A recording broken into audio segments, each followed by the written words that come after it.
السلام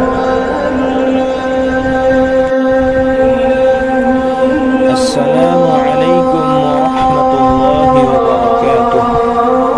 معزز ناظرین و سامعین کرام، آج کا اہم مسئلہ، سائل سوال کرتا ہے کہ مٹی کا تیل اور پیٹرول پاک ہے یا ناپاک؟ مٹی کے تیل سے مراد کیروسین تیل بھی ہم کہتے ہیں۔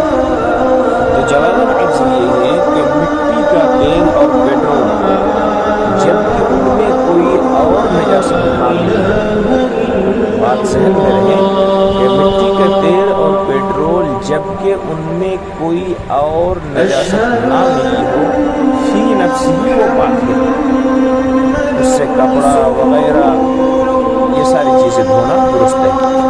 البتہ ذہن میں رہے کہ اس سے وضو اور غسل کرنا درست نہیں ہے۔ بطور دلیل سماعت فرمائیں الدر المختار، جلد نمبر 1، صفحہ نمبر 442، فتاوی محمودیہ، جلد نمبر 4، صفحہ نمبر 21۔ السلام علیکم ورحمۃ اللہ۔